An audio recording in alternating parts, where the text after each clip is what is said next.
Welcome to news alerts. ఏపీలో కూటమి కొలువు తీరేందుకు సర్వం సిద్ధమైంది. నవ్యాంధ్ర నూతన ముఖ్యమంత్రిగా చంద్రబాబు, ఆయన కొత్త మంత్రివర్గ సభ్యులు బుధవారం ప్రమాణ స్వీకారం చేయనున్నారు. గన్నవరం విమానాశ్రయానికి సమీపంలో ఎంపిక చేసిన మైదానంలో భారీ జన సంద్రోహం నడుమ ఈ ప్రమాణ స్వీకార కార్యక్రమం జరగనుంది. ప్రధాని నరేంద్ర మోదీ, కేంద్ర హోంమంత్రి అమిత్ షా, మహారాష్ట్ర ముఖ్యమంత్రి ఏక్నాథ్ షిండే, కొందరు కేంద్ర మంత్రులు, దేశ విదేశాలకు చెందిన ప్రత్యేక ఆహ్వానితులు, కొత్తగా ఎంపికైన శాసనసభ్యులు, ఇతర ప్రజాప్రతినిధులు, తెలుగు తమ్ముళ్లు అభిమాన సంద్రోహం నడుమ అంగరంగ వైభవంగా ఈ కార్యక్రమం నిర్వహించనున్నారు. కాగా కొత్త ప్రభుత్వ ఏర్పాటుకు అవసరమైన రాజ్యాంగ ప్రక్రియను మంగళవారం పూర్తి చేశారు.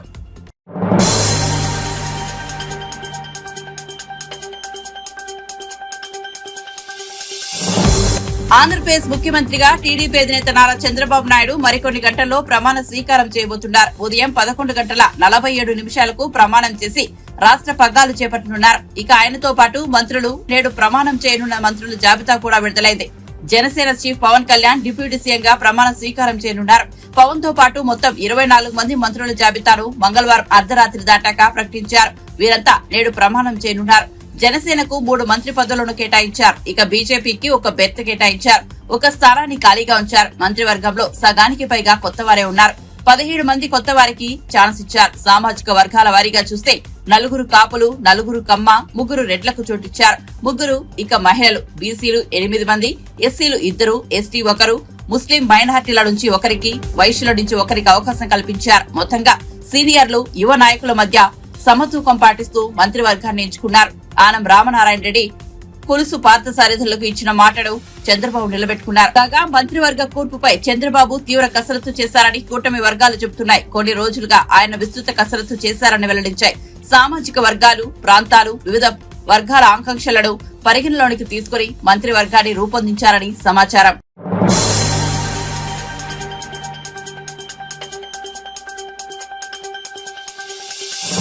ఆంధ్రప్రదేశ్ ముఖ్యమంత్రిగా టీడీపీ అధినేత నారా చంద్రబాబు నాయుడు బుధవారం ప్రమాణ స్వీకారం చేయనున్నారు. ఈ ప్రమాణ స్వీకారానికి ప్రధానమంత్రి నరేంద్ర మోదీ సహా పలువురు జాతీయ నాయకులు హాజరు కానున్నారు. ఈ నేపథ్యంలో రాష్ట్రం నుంచి కూడా ప్రత్యేక అతిథి హాజరు కానున్నారు. స్టేట్ గెస్ట్ కింద మెగాస్టార్ చిరంజీవి చంద్రబాబు ప్రమాణ స్వీకారానికి హాజరు కానున్నారు. తన ప్రమాణ స్వీకారానికి రావాలని చిరంజీవికి చంద్రబాబు ప్రత్యేక ఆహ్వానం పంపారు. రాష్ట్రం నుంచి ప్రత్యేక అతిథిగా హాజరు కావాలని చంద్రబాబు ఆహ్వానంలో చిరంజీవిని కోరారు.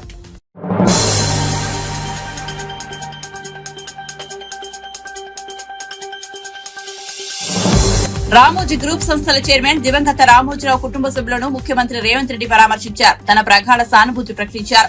రామోజీరావుతో తనకు ఉన్న అనుబంధాన్ని ఈనాడు MD Kiran, Margadarsi MD Shailaja, Ramoji film city MD విజయేశ్వరితో పంచుకున్నారు. రామోజీరావు వ్యక్తి కాదు, వ్యవస్థ అని, ఆయనకు ప్రత్యామ్నాయం లేదని కొనియాడారు. రామోజీ చూపిన మార్గంలో వారి కుటుంబ సభ్యులు, సంస్థలు ప్రజల తరపున నిలబడాలని ఆకాంక్షించారు. రామోజీ ఆలోచన విధానాలకు అనుగుణంగా ప్రభుత్వం ప్రజల కోసం పనిచేస్తోందని రేవంత్ రెడ్డి చెప్పారు.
వార్త తెలుగు రాష్ట్రాలనే కాదు, దేశ రాజకీయాలలో ఉన్న అందరికీ ఒక విషాదకరమైన వార్త.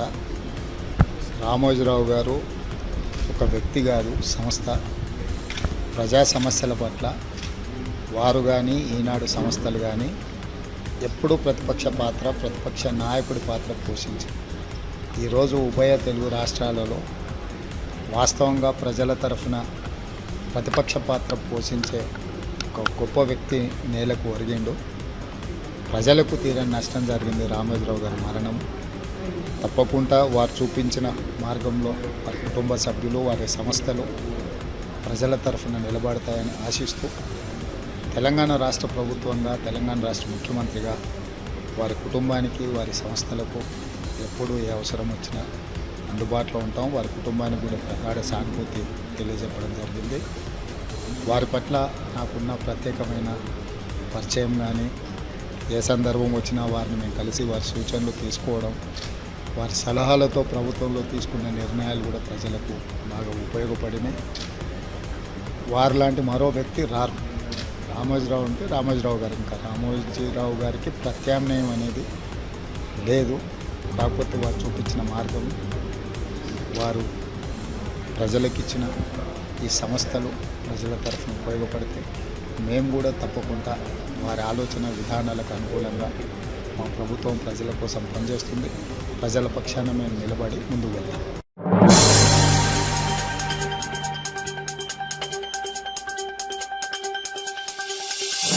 విజయవాడలోని రాజ్భవన్ లో ఏపీ గవర్నర్ అబ్దుల్ నజీర్ తో తెలుగుదేశం పార్టీ అధినేత నారా చంద్రబాబు నాయుడు భేటీ అయ్యారు. ప్రభుత్వం ఏర్పాటు చేయాలని మహాకూటమి పక్షనేతగా ఎన్నికైన చంద్రబాబు నాయుడిని ఈ సందర్భంగా గవర్నర్ ఆహ్వానించారు. మంగళవారం సాయంత్రం చంద్రబాబు రాజ్భవన్ కు చేరుకుని మర్యాదపూర్వకంగా గవర్నర్ తో సమావేశమయ్యారు. తనకు మద్దతు ఇచ్చిన 163 మంది ఎమ్మెల్యేల జాబితాను ఈ సందర్భంగా గవర్నర్ కు చంద్రబాబు అందజేశారు. గవర్నర్ తో భేటీ అయిన చంద్రబాబుకు శుభాకాంక్షలు తెలిపారు.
వారణాసి లోక్సభ నియోజకవర్గం నుంచి తన సోదరి ప్రియాంక గాంధీ పోటీ చేసి ఉంటే ప్రధాని నరేంద్ర మోదీ ఓడిపోయి ఉండేవారని కాంగ్రెస్ అగ్రనేత రాహుల్ గాంధీ అన్నారు.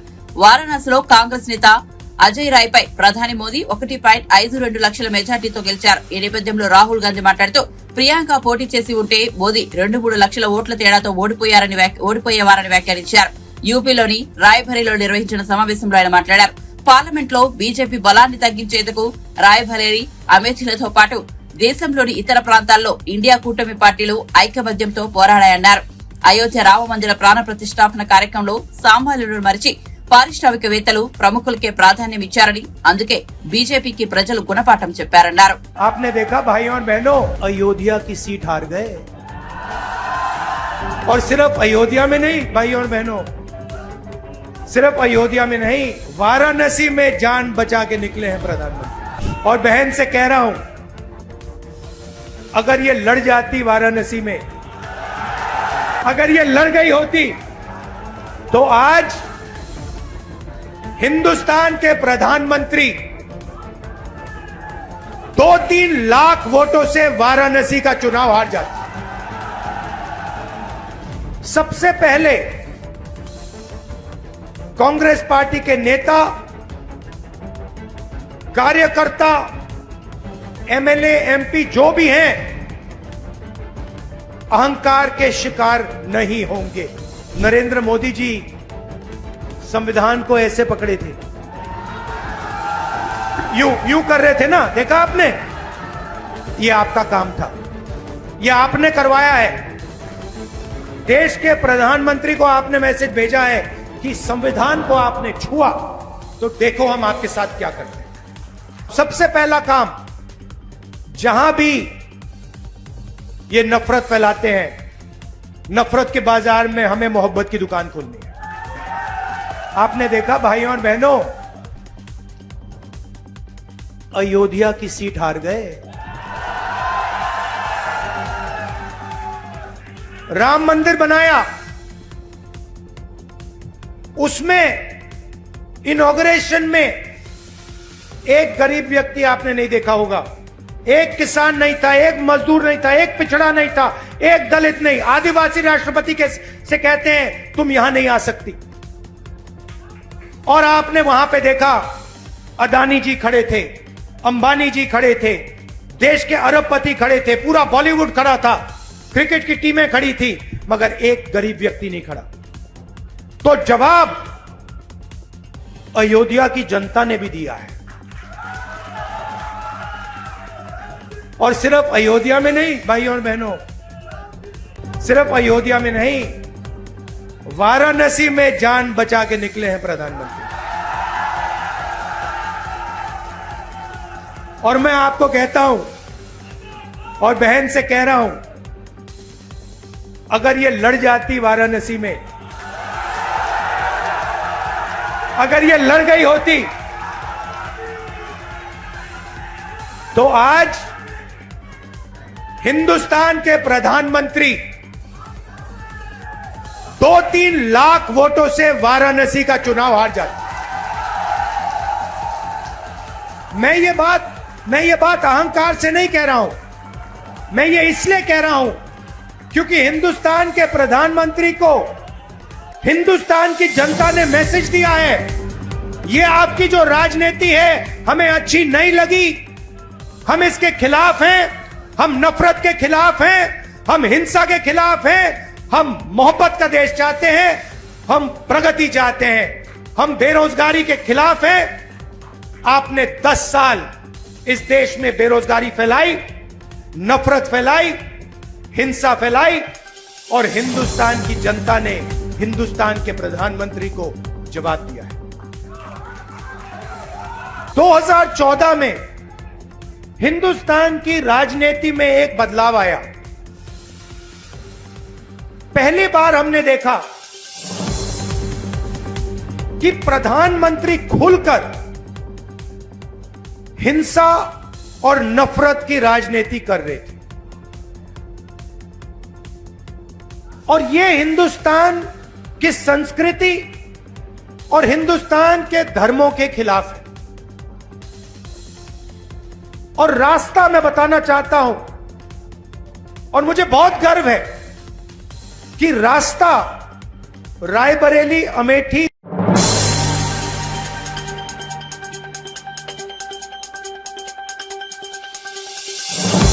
హనుమకొండలో వింత ఘటన చోటు చేసుకుంది. ఓ వ్యక్తి 5 గంటల పాటు చెరువులో తేలియాడుతూ కనిపించడంతో చనిపోయాడనుకుని స్థానికులు పోలీసులకు సమాచారం అందించారు. దాంతో చెరువు వద్దకు వచ్చిన పోలీసులు ఆ వ్యక్తిని బయటకు తీసేందుకు ప్రయత్నిస్తుండగా లేచి నడిచి రావడంతో అక్కడ ఉన్న వారంతా నోరెళ్లబెట్టారు. ఇక వివరాల్లోకి వెళ్తే కేయూసీ పోలీస్ స్టేషన్ పరిధి రెడ్డిపురంలో కోవిలికుంటలో దాదాపు 46 ఏళ్ల వ్యక్తి సోమవారం ఉదయం 7 గంటల నుంచి మధ్యాహ్నం 12 గంటల వరకు నీటిలో తేలియాడుతూ కనిపించాడు. దాంతో స్థానికులు అతడు చనిపోయి ఉంటాడని అనుకున్నారు. వెంటనే ఫోన్ చేసి కేయూసీ పోలీసులు 108కి సమాచారం ఇచ్చారు. వారి సమాచారంతో అక్కడికి చేరుకున్న పోలీసులు ఆ వ్యక్తిని బయటకు తీసే క్రమంలో అతడు లేచేసరికి అవాక్కయ్యారు. ఇక్కడ చల్లగా ఉందని, నేనే రెస్ట్ తీసుకుంటున్నా, నేను చనిపోలేదు, బతికే ఉన్నా అంటూ చెప్పుకొచ్చాడు. తన పేరు శ్రీనివాస్ అని, తన స్వగ్రామం ఏపీలోని నెల్లూరు జిల్లా కావలి అని కూడా చెప్పాడు.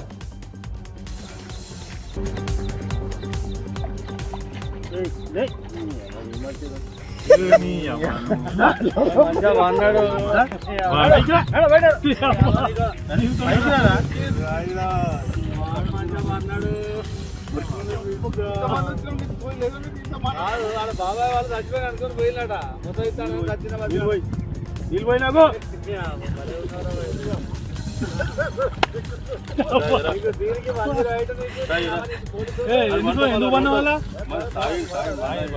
కాయ పండు మరి ఎందుకు అనుకున్న వాళ్ళ ఈ కలతనానికి ఎందుకు చేయలేక కనీకి ఓడిపోయి వచ్చిన సార్ కనీకి ఓడిపోయి వచ్చిన గెవలేక ఏం చేస్తావు 10 రోజుల నుంచి గణేట్ చేతన అంత గట్టించి నా కష్టం దోచుకొని గణేట్ రాయ్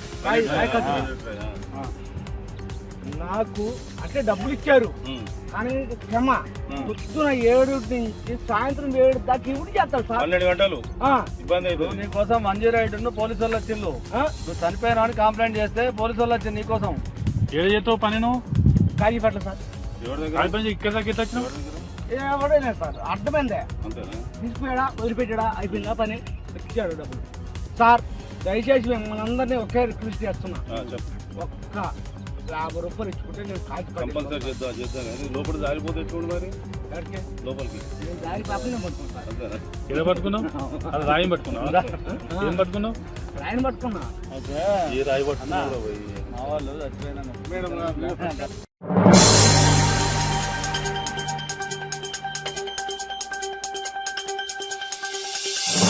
రాష్ట్రంలో సెమీ రెసిడెన్షియల్ స్కూళ్లు పెట్టాలన్న సీఎం ఆలోచనను స్వాగతిస్తున్నారని నాగర్ కర్నూల్ ఎంపీ మల్లు రవి అన్నారు. మంగళవారం ఆయన గాంధీభవన్ లో ఏర్పాటు చేసిన మీడియా సమావేశంలో మాట్లాడారు. ప్రభుత్వ రెసిడెన్షియల్ స్కూళ్లలో సరైన సౌకర్యాలు లేవని, సెమీ రెసిడెన్షియల్ స్కూళ్ల ద్వారా విద్యార్థుల సంఖ్య పెరుగుతుందని ఆశాభావం వ్యక్తం చేశారు. టీచర్లు లేరని గత ప్రభుత్వం పాఠశాలలను మూసేసిందని గుర్తు చేశారు. మూసేసిన పాఠశాలను మళ్లీ తెరుస్తామన్నారు. ఏకోపాధ్యాయ స్కూళ్లను రద్దు చేయాలని సీఎం హామీ ఇచ్చారన్నారు. 2,000 కోట్లతో మౌలిక సదుపాయాలు కల్పిస్తామన్నారు. నిర్ణయాన్ని కూడా బహిరంగంగా నిన్న ముఖ్యమంత్రి గారు ప్రకటించారు. దాన్ని కూడా హృదయపూర్వకంగా స్వాగతిస్తున్నాము. ఇంతకు ముందు దీని మీద ఇదే డయాస్ మీద ఇదే ప్రెస్ మీట్ లో ఎన్నో సార్లు సింగిల్ టీచర్ స్కూల్స్ ని రద్దు చేయొద్దని పాత గవర్నమెంట్ మీద మేము ఒత్తిడి తీసుకొని వచ్చినటువంటి విషయాన్ని మీకు గుర్తు చేస్తున్నాము. దీనిలో పిల్లలకి మామూలుగా తండాల్లో స్కూల్ అంటే అక్కడ లంబాడి వాళ్ళు అంటే ఎస్టీలు ఉంటారు. ఇక మారుమూల ప్రాంతంలో ఉన్న వాళ్ళల్లో అక్కడ ఉన్నటువంటి ఎస్సీ ఎస్టీలు ఫార్వర్డ్ క్యాస్ట్ కు సంబంధించిన వాళ్ళు ఏదైనా స్కూల్ పంపించాలని పంపించగలరు కానీ వీళ్ళు పంపించలేరు కాబట్టి స్కూల్ అక్కడ ఉంచుతున్నారు. ఇది ఒకటి. ఈ రెండు తెలంగాణ రాష్ట్రంలో పిల్లలు పెద్ద మొత్తంలో చదువుకునే అవకాశాన్ని ఆలోచన చేస్తే రాష్ట్ర ముఖ్యమంత్రి గారు ఈ నిర్ణయం తీసుకున్నారనే విషయాన్ని మీడియా ద్వారా మీ ద్వారా ప్రజలందరికీ తెలియజేస్తున్నాం. నెంబర్ 1. నెంబర్ 2, 2,000 కోట్ల రూపాయలతో ఎడ్యుకేషన్ మిషన్ అన్నప్పుడు పెట్టి ఈ స్కూల్స్ లో ఉన్నటువంటి ఇన్ఫ్రాస్ట్రక్చర్, స్కూల్లో స్కూల్ బిల్డింగ్స్, కూర్చోడానికి కుర్చీలు, బెంచీలు, బాత్రూములు, టాయిలెట్స్, ఈ టాయిలెట్స్ బాత్రూమ్ లేకపోవటం వల్ల గర్ల్ చిల్డ్రన్ ఎక్కువ మంది చదవకుండా ఉన్నారనేది ఒక స్టడీ రిపోర్ట్ ఉంది. అవి ఇప్పుడు ఏర్పాటు చేయటం వల్ల ఎక్కువ మంది వస్తారు. ప్లే గ్రౌండ్, స్కూల్ బిల్డింగ్స్, వీటి కోసమే 2,000 కోట్ల రూపాయలు స్కూలు ఎడ్యుకేషన్ కంటే ఎడ్యుకేషన్ కి అలాట్ చేశారు. ఇది కూడా చాలా మంచి నిర్ణయం కాబట్టి కాంగ్రెస్ పార్టీ తరఫున సీనియర్ వైస్ ప్రెసిడెంట్ గా నేను దాన్ని ప్రత్యేకంగా రేవంత్ రెడ్డి గారిని, వారి కేబినెట్ ని, డిప్యూటీ చీఫ్ మినిస్టర్ గారిని, ఫైనాన్స్ మినిస్టర్ ని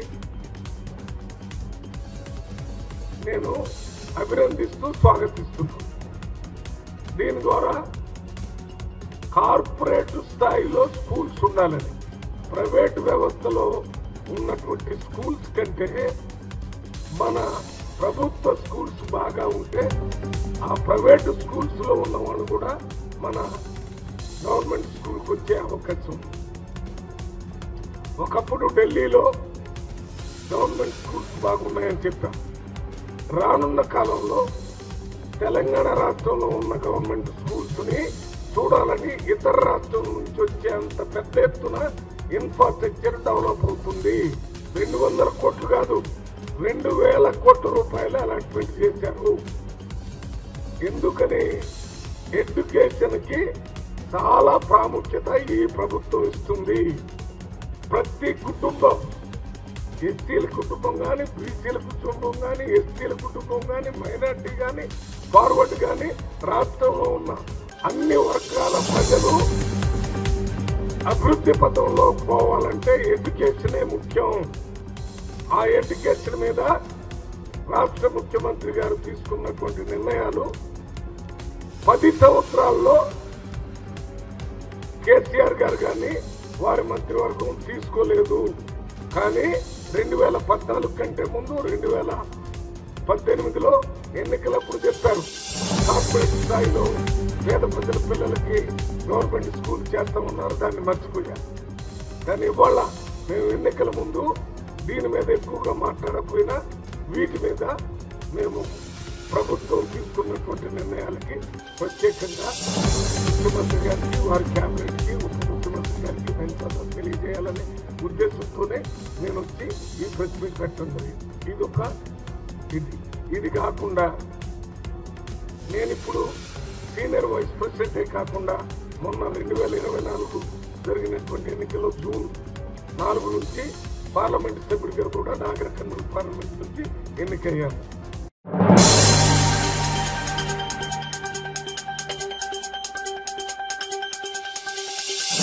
కాంగ్రెస్ ప్రభుత్వంపై బీజేఎల్పీ నేత ఏలేటి మహేశ్వర్ రెడ్డి తీవ్ర స్థాయిలో విమర్శలు చేశారు. 6 గ్యారంటీల పేరుతో కాంగ్రెస్ పార్టీ 420 హామీలిచ్చి 6 మాసాలు గడిచినా ఏ ఒక్క ప్రధాన హామీ నెరవేర్చలేదని ఆరోపించారు. ఎన్నికల కోడ్ పేరుతో ముఖ్యమంత్రి హామీలు అమలు చేయకుండా తప్పించుకున్నారని, తిరిగారని తెలిపారు. 2 లక్షల రుణమాఫీ చేయకుండా ప్రజలను ఇబ్బందికి గురి చేస్తున్నారని ప్రభుత్వంపై ఆగ్రహం వ్యక్తం చేశారు. 64 మంది ఎమ్మెల్యేలున్నప్పటికీ కాంగ్రెస్ కేవలం 8 ఎంపీ సీట్లే గెలిచిందని వ్యాఖ్యానించారు.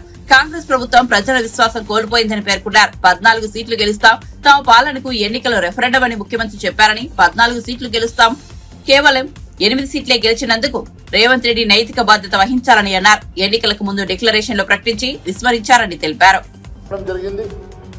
18వ తారీఖు రోజు గవర్నర్ గారికి మరి ఈ అంశాన్ని వారి దృష్టికి తీసుకెళ్లడమే కాకుండా ఈ నెలలో హోమ్ మినిస్టర్ అమిత్ షా గారికి ఈ అంశం మీద సిబిఐ ఎంక్వైరీ చేయాల్సిందిగా కోర్టు ఒకటి రిప్రజెంటేషన్ ఇవ్వడమే కాకుండా డెఫినెట్గా ఈ అంశం మీద సిబిఐ ఎంక్వైరీ జరగాలని చెప్పి హైకోర్టులో కూడా మేము రిట్ చేయడం జరుగుతుందని చెప్పి తెలియదు. ఇది ఒకటే కాదు, వారు చేసినటువంటి కుంభకోణాలు ఈ ప్రభుత్వం 6 నెలల్లో ఇచ్చిన హామీలు నెరవేర్చలేదు. కానీ కుంభకోణంలో మాత్రం ఛాంపియన్షిప్ చేసుకున్నది. మరి 1 కాదు 2 కాదు, R tax, RR tax, triple tax, B tax, U tax, రకరకాల ట్యాక్సుల పేరు మీద ఈరోజు ఈ రాష్ట్ర ప్రభుత్వం కుంభకోణాల్లో మునిగిపోయిన సంగతి నేను మరొకసారి గుర్తు చేస్తా ఉన్నాను. ఎట్టి పరిస్థితుల్లో కూడా భారతీయ జనతా పార్టీ వదిలిపెట్టే సమస్య లేదు. మేము ఖచ్చితంగా అన్ని అంశాలను బయటకు తీసుకొస్తాం, వెలుగులోకి తీసుకొస్తాం, ప్రజల ముందుకు తీసుకొస్తాం. ఇవన్నీ కూడా ఎండగడతామని చెప్పి తెలియజేస్తున్నాం.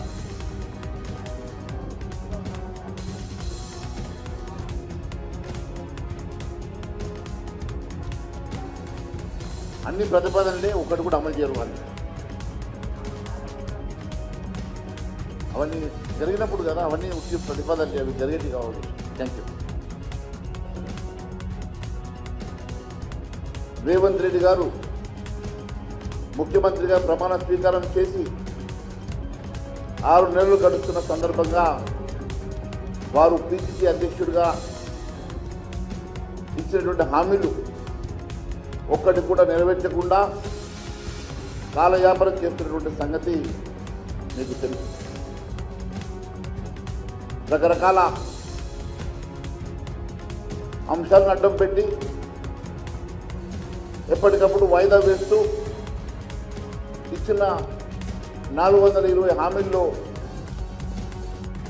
ఏ ఒక్క ప్రధానమైనటువంటి హామీలు నెరవేర్చినటువంటి ముఖ్యమంత్రి గారికి ఈరోజు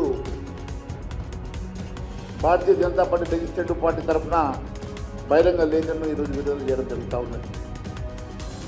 సీఎం గారు మీరు బాధ్యత చేపట్టి 6 నెలలు గడుస్తున్నా 100 రోజుల్లో ఇచ్చిన హామీలు నెరవేరుస్తారని ఆ రోజు పిసిసి అధ్యక్షుడిగా మీరు మాటిచ్చారు. 99 రోజులకు ఎలక్షన్ కోడ్ వచ్చిందని, ఎలక్షన్ కోడ్ తర్వాత హామీలు నెరవేరుస్తారని, ఇప్పుడు ఎలక్షన్ కోడ్ సందర్భంగా హామీలు నెరవేర్చలేదని చెప్పి తప్పించుకుని తిరిగారు. ఇప్పుడు ఎలక్షన్ కోడ్ కూడా అయిపోయింది. మీరు చెప్పినటువంటి అన్ని రకాల సమయాలు గడువులు పూర్తయినాయి. కానీ ఇప్పటి వరకు మీరు ఇచ్చినటువంటి హామీలు నెరవేర్చక కాలయాపన చేస్తూ ఈరోజు ఈ ప్రభుత్వం పూర్తిగా అవినీతిలో కూరుకుపోతున్న సంగతి గుర్తు చేస్తూ ఉన్నారు. రైతులకు 2 లక్షల రూపాయలు ఎన్నికలంలో రుణమాఫీ చేస్తారని గతంలో చెప్పి డిసెంబర్ 9వ తారీఖు ఖచ్చితంగా రుణమాఫీ చేస్తారని చెప్పినటువంటి మీరు మళ్ళీ 100 రోజులు గడువడిగింది మీరే. మళ్ళీ మొన్న ఎన్నికల సందర్భంగా ప్రజల ఆగ్రహాన్ని చూసి, రైతుల ఆగ్రహాన్ని చూసి ఆగస్టు 15వ తారీఖు వరకు మీరు గడువును అడగడమే కాకుండా వివిధ దేవుళ్ళ మీద కూడా పొట్టు పెట్టుకున్నటువంటి సంగతి గుర్తు చేస్తా ఉన్నారు. ఈ రకంగా మరొక్కసారి బాట తప్పడమే కాకుండా ఆ ఫలితంగా ప్రజాగ్రహానికి గురైనటువంటి ఈ ప్రభుత్వం 63 మంది ఎమ్మెల్యేలున్నా కేవలం 8 పార్లమెంట్ సీట్లకు మాత్రమే పరిమితమైన సంగతి గుర్తు చేస్తా ఉన్నారు. 8 మంది ఎమ్మెల్యేలున్న భారతీయ జనతా పార్టీ కూడా 8 సీట్లలో విజయం సాధించిన సంగతి గుర్తు చేస్తూ పూర్తిగా ఈ ప్రభుత్వం ప్రజా విశ్వాసాన్ని కోల్పోయిన సంగతి నేను గుర్తు చేస్తా ఉన్నాను.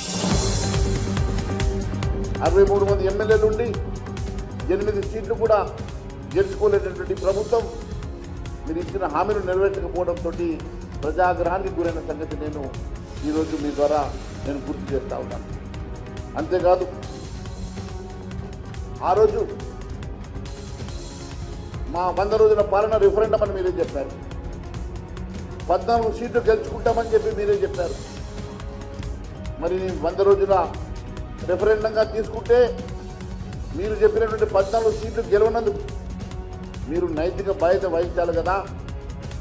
8 సీట్లకు కనీసం ఈ రాష్ట్రంలో సగం సీట్లు కూడా గెలవలేనటువంటి సందర్భంలో మరి రెఫరెండంగా చెప్పినటువంటి మీరు దీనికి ఏ రకంగా బాధ్యత వహిస్తారో